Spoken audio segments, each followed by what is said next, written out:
Hey guys, welcome back to same vlogs. അപ്പോൾ ഇന്നത്തെ video എന്ന് പറഞ്ഞിട്ടുണ്ടെങ്കിൽ നമ്മൾ ഇക്കാൻ്റെ വീട്ടിലെത്തിയിട്ടുള്ള പ്രിപ്പറേഷൻസും എന്നുവെച്ചാൽ അറേഞ്ച്മെൻറ്റ്സ്, ഡ്രസ്സുകളൊക്കെ എടുത്ത് വെക്കണം, പിന്നെ അല്ലാണ്ട് കുറച്ച് കാര്യങ്ങളൊക്കെയാണ് കേട്ടോ സംസാരിക്കാനുള്ളത്. അപ്പോൾ ഇത് രാവിലെ എണീറ്റ് പാടനെ മീൻകറിയും അതുപോലെ തന്നെ കർമ്മൂസുപ്പേരിയൊക്കെ വെച്ചിട്ടുണ്ട്. അപ്പോൾ നല്ല തണുപ്പായിരുന്നു. ആ കോരിച്ചൊരിച്ച തണുപ്പത്തും ഞാൻ കർമ്മൂസൊക്കെ പോയി പറിച്ച് അരിഞ്ഞ് വെച്ചു കേട്ടോ.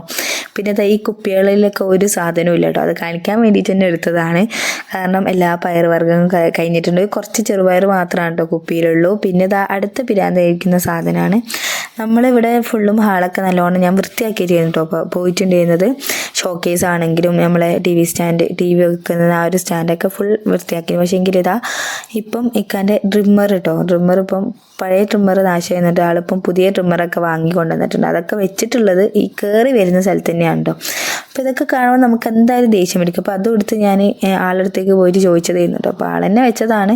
അപ്പം അതൊക്കെ കാണുമ്പോൾ നമുക്ക് സങ്കടമാണ്. കാരണം പെട്ടെന്ന് ഒരാൾ കയറി വരുമ്പോൾ വീട് വൃത്തിയില്ലാണ്ട് കാണുമ്പം നമുക്കാണ് അതിൻ്റെ നാണക്കേട്. വീട്ടിലുള്ളവർ നന്നാക്കുന്നില്ല എന്നുള്ള പരാതി ആയിരിക്കും കേട്ടോ ഉണ്ടാവുക. അങ്ങനെ പുറത്ത് വന്നപ്പോൾ നല്ല വെയിലാണ്, പക്ഷേ എനിക്ക് നല്ല തണുപ്പുണ്ട് കേട്ടോ. ഞാൻ വന്നുകൊണ്ടാണോ എന്നറിയില്ല, പിറ്റേ ദിവസം ഞാൻ വന്ന പിറ്റേന്നൊക്കെ പെരും തണുപ്പായിരുന്നു കേട്ടോ കൊണ്ടിരുന്നത്. ഉച്ച സമയത്തുള്ള കാറ്റിന് പോലും ഭയങ്കര തണുപ്പായിരുന്നു. അപ്പം ഇങ്ങനെ പിന്നെ ഞാൻ പറയുന്നത് കേട്ടപ്പം ആളിതാ വന്നിട്ട് ഞാൻ ഷോക്കേസ് നന്നാക്കി തരാമെന്നൊക്കെ പറയുന്നു കേട്ടോ. പക്ഷേ എനിക്ക് നന്നാക്കിയിട്ടൊന്നുമില്ല, കാരണം ആക്കി ഷോപ്പിൽ പോകേണ്ടത് കൊണ്ട് തന്നെ അവിടെ നിർത്തിയിട്ട്. അപ്പോൾ ഞാൻ പറഞ്ഞു നിങ്ങൾ നന്നാക്കണേ, ഞാൻ തന്നെ നന്നാക്കിക്കോളും എന്ന് പറഞ്ഞിട്ട് നിങ്ങൾ പോയിട്ട് കുളിച്ച് മാറ്റിക്കോളി എന്ന് പറഞ്ഞിട്ടോ. കാരണം സമയം 8:30 ആയിട്ടുണ്ടായിരുന്നു. 8:30 ആകുമ്പോഴത്തേക്കാണ് കേട്ടോ ഡ്രസ്സൊക്കെ മാറ്റി വരിക. എന്നാലാണ് 9:30 ആകുമ്പോഴത്തേക്ക് വീട്ടിൽ നിന്ന് ഇറങ്ങാൻ പറ്റുക. അങ്ങനെ പിന്നെ അടുക്കളയിലേക്ക് വന്നു. അപ്പോൾ നമ്മൾ റെഡിമെയ്ഡ് ആയിട്ടുള്ള പൊറാട്ട ഉണ്ടായിരുന്നു കേട്ടോ വീട്ടിൽ. 2-3 ദിവസം മുമ്പ് വാങ്ങിയിട്ടുള്ളതായിരുന്നു. അപ്പോൾ അത് ബാലൻസ് ഉണ്ടായിരുന്നു. അപ്പോൾ നമ്മൾ എക്സ്പയറി ഡേറ്റ് കഴിയുന്നതിന് മുമ്പ് ചൂടണമല്ലോ. അപ്പോൾ ഞാൻ വന്ന പിറ്റേ ദിവസമാണ് അതിൻ്റെ എക്സ്പയറി ഡേറ്റ് കഴിയുക കേട്ടോ. 3-ാം തീയതി വരെ ഉപയോഗിക്കാൻ പറ്റുള്ളൂ. അപ്പം പിന്നെ അന്ന് തന്നെ എടുത്തിട്ട് ഉപയോഗിക്കുകയാണ്. അപ്പം മീൻ കറി വെച്ചിട്ടുണ്ടല്ലോ. അപ്പോൾ നമ്മളത് തലേദിവസം വരുമ്പോൾ മേടിച്ചിട്ടുള്ളതായിരുന്നു കേട്ടോ. അപ്പം ഞാൻ ചോദിച്ചിട്ടുണ്ടായിരുന്നു വീട്ടിൽ സാധനങ്ങളൊക്കെ ഉണ്ടാവും. അപ്പോൾ ആൾ പറഞ്ഞു ഇല്ല, സാധനങ്ങളൊന്നുമില്ല, തക്കാളി ഉണ്ടാവും കേട്ടോ. കാരണം ഇവിടെ മെയിനായിട്ട് മീൻ കറിയും ഇറച്ചി അതൊക്കെ വെച്ചിട്ടുണ്ടായിരുന്നു. പക്ഷേങ്കിൽ പച്ചക്കറി ഒന്നും അവിടെ വെച്ചിട്ടുണ്ടായിരുന്നില്ല. അതുകൊണ്ട് തന്നെ ഒരു സാധനം ഉണ്ടായിട്ടില്ല. അപ്പം ഈ ഒരു അറേഞ്ച്മെൻറ്റിൻ്റെ ഇടയിൽ നമ്മൾ സാധനങ്ങൾ എടുത്ത് വെക്കുന്നതിൻ്റെ ഇടയിൽ എനിക്ക് ലിസ്റ്റും കൂടി എഴുതാനുണ്ടോ. അപ്പോൾ ഞാൻ വാട്സപ്പിൽ കുറച്ച് ലിസ്റ്റ് എഴുതി. പിന്നെ എനിക്ക് ബോറടിച്ചപ്പോൾ ഞാൻ എന്താക്കി, ബോറടിച്ചതല്ല, കാരണം മക്കൾ ഉറങ്ങുന്ന സമയത്താണ് നമുക്ക് ഡ്രസ്സും കാര്യങ്ങളൊക്കെ ഷെൽഫിൽ മര്യാദയ്ക്ക് അടുക്കി പെറുക്കി വെക്കാൻ പറ്റുള്ളൂ. അപ്പോൾ ഇങ്ങനെയൊക്കെയോ രണ്ടാളും കൂടിയിട്ട് ഒന്ന് ഉറക്കിയിട്ടുണ്ട് കേട്ടോ. അപ്പോൾ ഇതൊരു ഉച്ചയ്ക്ക് ശേഷമാണ്, കുളിയൊക്കെ കഴിഞ്ഞതിന് ശേഷമാണ് കേട്ടോ ഈ ഒരു പണിക്ക് നിന്നിട്ടുണ്ടായിരുന്നത്. അപ്പോൾ അവർ ഉറങ്ങിയ സമയത്ത് ഞാൻ എന്താക്കി, ടൈപ്പ് ചെയ്തെന്ന് നിർത്തിയിട്ട് വേഗം വന്ന് അറേഞ്ച് ചെയ്യാൻ നിൽക്കുകയാണ് കേട്ടോ. അപ്പം എൻ്റെയും കുട്ടികളൊക്കെ ഉണ്ടായിരുന്നു. അപ്പോൾ എൻ്റെ ഡ്രസ്സ് ഞാൻ കൊണ്ടുപോയതാകെ 2 ജോഡിയായിരുന്നു. പക്ഷെ തിരിച്ചു വരുമ്പോൾ കുറച്ച് ഡ്രസ്സുകൾ കൂടുതലുണ്ട്. കാരണം ഉമ്മ കുറച്ച് ടോപ്പുകൾ എടുത്ത് തന്നിട്ടുണ്ടായിരുന്നു, പാൻറ് എടുത്ത് തന്നിട്ടുണ്ടായിരുന്നു, അതുപോലെ തന്നെ ഷാളുകളും എടുത്ത് തന്നിട്ടുണ്ടായിരുന്നു കേട്ടോ. അപ്പോൾ അതൊക്കെ ഇതാക്കി. പിന്നെ എൻ്റെ മുമ്പത്തൊരു ജീൻസൊക്കെ ഉണ്ടായിരുന്നു കേട്ടോ അവിടെ. അപ്പോൾ അതൊക്കെ ഞാൻ എടുത്ത് കൊണ്ടുവന്നിട്ടുണ്ടായിരുന്നു. അപ്പോൾ അതൊക്കെ ഇനി ആ റൂമിൽ നിന്ന് ഈ റൂമിലേക്ക് കൊണ്ടുവന്ന് വെക്കുകയാണ് കേട്ടോ. പിന്നെ ഇപ്പം ഈ റൂമിൽ അടക്കുന്നില്ല, കാരണം മക്കൾ ഉറങ്ങുകയാണ്. അപ്പോൾ അതുകൊണ്ട് തന്നെ എസൻ്റെയും മിച്ചുവിൻ്റെയും ഡ്രസ്സുകൾ ഈ ഷെൽഫിലേക്ക് എടുത്ത് വെക്കണം കേട്ടോ. അപ്പോൾ അതെടുത്ത് വെച്ച് അവരെ പുതിയ ഡ്രസ്സും കൂടിയും മാറ്റി വെച്ചിട്ട് പിന്നെ എല്ലാം കൂടി ഒരുമിച്ചിട്ട് അപ്പുറത്തെ റൂമിൽ നിന്ന് റെഡിയാക്കാമെന്ന് വിചാരിച്ചിട്ടോ.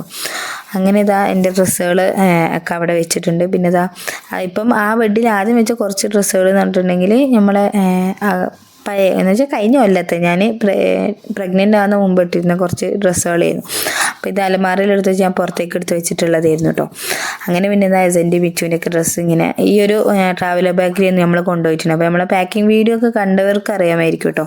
അപ്പോൾ അതിൽ വെച്ചതുകൊണ്ട് തന്നെ എല്ലാം നമ്മൾ നല്ല വൃത്തിയിലേന്ന് മടക്കിയത് കേട്ടോ. അപ്പം മുകളിലത്തെ കുറച്ചെണ്ണം ഞാൻ കുറച്ച് സ്ഥലം ടൈറ്റ് ആക്കാൻ വേണ്ടിയിട്ട് കുറച്ച് കുത്തി നിറച്ചിട്ടുണ്ടായിരുന്നു. അപ്പോൾ അതിൽ കുറച്ചെണ്ണം നമ്മൾ മടക്കിയെന്നൊന്ന് ഇതായി പോയിട്ടുണ്ട്. ബാക്കിയൊക്കെ മടക്കിയ പോലെ തന്നെ ഉണ്ടായിരുന്നു കേട്ടോ. അപ്പോൾ അതുകൊണ്ട് കുറച്ചും കൂടി ഈസി ആയി എടുത്ത് വെക്കാൻ വേണ്ടിയിട്ട്. അപ്പോൾ ഇതിപ്പം എൻ്റെ തോന്നലാണെന്ന്, നമ്മൾ എവിടെ പോയി വന്നാലും നമുക്ക് അറേഞ്ച് ചെയ്യാൻ കുറച്ചധികം ഉണ്ടാവും കേട്ടോ. നമ്മൾ പോകുന്ന ആ ഒരു ആവേശം ഇരിക്കില്ല വന്ന് അറേഞ്ച് ചെയ്യുമ്പോൾ. കാരണം ഇപ്പോൾ നമ്മൾ ട്രിപ്പിന് പോയാലും തിരിച്ചെത്തുമ്പോൾ നമുക്ക് കുറേ അലക്കാനും എടുത്തു വെക്കാനൊക്കെ ഉണ്ടാവും. അത് പിന്നെ പിറ്റേ ദിവസം തന്നെ നല്ലോണം എടുത്ത് വെച്ചാൽ നമുക്ക് സമാധാനം ഉണ്ടാവുള്ളൂ കേട്ടോ. എനിക്കിപ്പോൾ അങ്ങനെയാണ്. കാരണം പെട്ടെന്നൊക്കെ ഒരാൾ വീട്ടിൽ കയറി വന്നിട്ടുണ്ടെങ്കിൽ നമ്മളെ ഈ അലങ്കോലായി കിടന്നതും ഡ്രസ്സുകൾ വാരി വെച്ചൊക്കെ ഒരുമാതിരി എന്താ ഷെയ്മേഡ് തന്നെ പറയാം. ഓരോ മനസ്സിൽ എന്തായിരിക്കും തോന്നുക ഇങ്ങനെയൊക്കെ വലിച്ചു വരാം. അപ്പോൾ ഇക്കൊക്കെ പറഞ്ഞിട്ടുണ്ടായിരുന്നു മെല്ലെ മെല്ലെയൊക്കെ ചെയ്താൽ മതി എന്നുള്ളത് കേട്ടോ. പക്ഷേ ഞാൻ വന്ന് പിറ്റേ ദിവസം തന്നെ രാവിലെ തന്നെ കുറച്ചൊന്ന് റെഡിയാക്കാൻ വേണ്ടി നിന്നു. അവിടുത്തെ ഷോക്കേസും കാര്യങ്ങളൊക്കെ വൃത്തിയാക്കി. പിന്നെ നേരെ ഉച്ചക്ക് കുളിയും ഫുഡ് കഴിക്കലൊക്കെ കഴിഞ്ഞതിന് ശേഷം പിന്നെ എന്താക്കി വേഗം ബാക്കിയുള്ള ഡ്രസ്സുകളും കൂടി ഒരുക്കി വെക്കുകയാണ് കേട്ടോ. അപ്പം എന്നെപ്പോലുള്ള ആരെങ്കിലുമൊക്കെ ഉണ്ടോയെന്നൊക്കെ ഉണ്ടെങ്കിൽ ജസ്റ്റ് ഒന്ന് കമൻറ്റ് ചെയ്യുക കേട്ടോ. അപ്പോൾ ഇത് കുറച്ചധികം മക്കളുടെ ഡ്രസ്സ് കുറച്ചധികം ഉണ്ട്. കാരണം ഞാൻ പോയ സമയത്ത് മഴയൊക്കെ ഉണ്ടായിരുന്നു കേട്ടോ അത്യാവശ്യം. അപ്പം മഴക്കാലം ആയതുകൊണ്ട് തന്നെ ഡ്രസ്സുകൾ ഉറങ്ങി കിട്ടുമോ എന്നറിയില്ല. പിന്നെ ഞാൻ പറഞ്ഞല്ലോ ഞാൻ കുറച്ചധികം ദിവസം നിൽക്കാൻ വേണ്ടിയിട്ട് തന്നെ ഇന്ന് പോയത്. കാരണം കുറേ ദിവസത്തിന് ശേഷമാണ് വീട്ടിലേക്ക് പോകുന്നത്.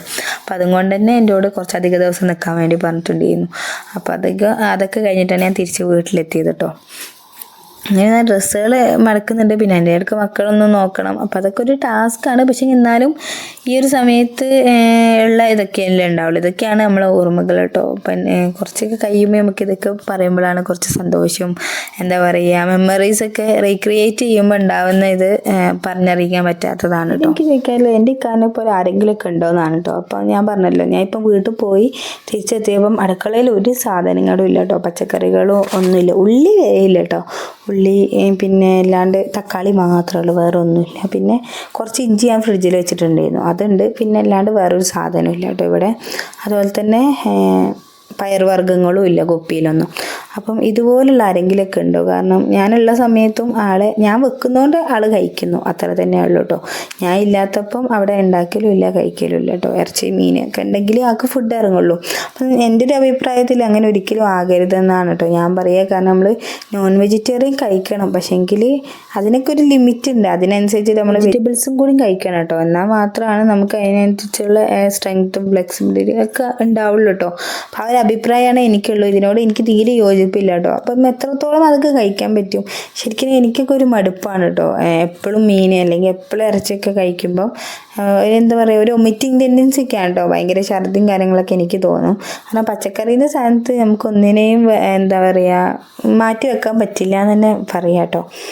അപ്പം ഞാൻ ഇതൊന്നും പറഞ്ഞിട്ട് നിങ്ങൾ ബോറടിപ്പിക്കുന്നില്ല കേട്ടോ. കാരണം എൻ്റെ റീഅറേഞ്ച്മെൻറ്റ്സിൻ്റെ ഇടയിൽ ഞാൻ ഈ കാര്യങ്ങളൊക്കെ പറഞ്ഞതാണ്. കാരണം വന്നിട്ടുള്ള അവസ്ഥകൾ ഇങ്ങനെയൊക്കെ ആയിരുന്നു എന്നുള്ളതൊക്കെ പറയുകയാണ് കേട്ടോ. അപ്പം ഒരു വലിയ ലിസ്റ്റ് തന്നെ ഉണ്ട്. അപ്പോൾ ആ ലിസ്റ്റൊക്കെ ഇനി എഴുതാനുണ്ട്. അപ്പോൾ എഴുതി ഇന്ന് രാത്രി തന്നെ കൊണ്ടുവരാൻ പറഞ്ഞിട്ടുണ്ട് കേട്ടോ. കാരണം പിറ്റേ ദിവസം കാരണം ഇച്ചുവിന് നമ്മൾ ഇപ്പം തന്നെ മീൻ അല്ലെങ്കിൽ ഇറച്ചി അത് മാത്രം കൊടുത്ത് ശീലിപ്പിച്ച ആൾ വലുതാകുമ്പോൾ അങ്ങനെ തന്നെ ഇരിക്കും. അപ്പോൾ അതിനോട് എനിക്ക് യോജിപ്പില്ല. അപ്പോൾ എനിക്ക് എന്തായാലും പയറുവർഗ്ഗങ്ങളാണെങ്കിലും അതുപോലെ തന്നെ പച്ചക്കറികളൊക്കെ ആണെങ്കിലും കഴിച്ചിട്ടാണ് കേട്ടോ എനിക്കുണ്ടായിരുന്നത്. അപ്പോൾ അത് ഈ ഒരു കഥ പറഞ്ഞപ്പോഴേക്കും നമ്മൾ അറേഞ്ച്മെൻറ്റ്സ് ഒക്കെ കഴിഞ്ഞിട്ടുണ്ട്. ഷോളൊക്കെ നമ്മൾ റാക്കിലൊക്കെ ആക്കി വെച്ചിട്ടുണ്ട്. അതുപോലെ തന്നെ ബാഗുകളൊക്കെ ലാസ്റ്റ് ബർത്തിൻ്റെ മുകളിലേക്ക് തന്നെ എടുത്ത് വെച്ചിട്ടോ. ഇനി പിക്കാനൊന്നും വെയിറ്റ് ചെയ്യുന്നില്ല. അപ്പം പണിയൊക്കെ കഴിഞ്ഞപ്പോഴത്തേക്ക് ഞാൻ എന്താ പറയുക കുറച്ചൊരു ടയേർഡ് ആയിട്ടുണ്ട്. കാരണം അവർ ഉറങ്ങുന്ന ആ ഒരു ചെറിയൊരു സമയം കൊണ്ടാണ് ഞാൻ ഈ ഒതുക്കി പെറുക്കി വെക്കലൊക്കെ ചെയ്തിട്ടുണ്ടായിരുന്നു കേട്ടോ. അപ്പോൾ അതൊക്കെ കഴിഞ്ഞ് പിന്നെ അതിനിപ്പം പുറത്ത് വന്നിരിക്കുകയാണ്.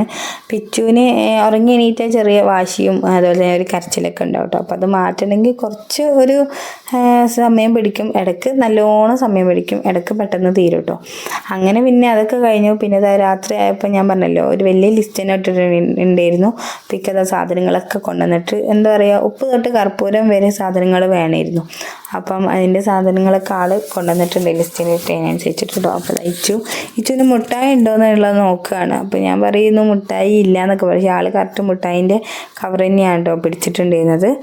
അങ്ങനെ പിന്നെ എനിക്ക് മുട്ടായും കാര്യങ്ങളൊക്കെ കൊടുത്തു. പിന്നെ അതിനിപ്പോൾ ഇതൊക്കെ എടുത്തു വെക്കണം കേട്ടോ. ഇനിയും ഡിക്കിൽ കുറച്ച് സാധനങ്ങളും കൂടി ഉണ്ട്. അപ്പോൾ ആളിനി അതും കൂടി എടുക്കുകയാണ്. പിന്നെ ഇനി ഇപ്പോൾ രാത്രി നല്ലോണം ലേറ്റ് ആയിട്ടുണ്ടായിരുന്നു കേട്ടോ. നമ്മുടെ കാറൊന്ന് ലോക്കായിട്ടുണ്ടായിരുന്നു. അപ്പോൾ അതുകൊണ്ട് തന്നെ ആളെത്തുമ്പം 11 മണിയൊക്കെ കഴിഞ്ഞു കേട്ടോ.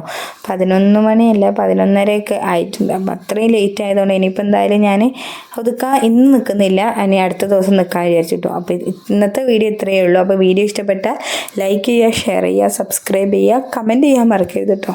അപ്പോൾ ഇൻഷാ അല്ലാഹ് അടുത്ത വീഡിയോയിൽ കാണുന്നവരേക്കും ബൈ, അസ്സലാമു അലൈക്കും.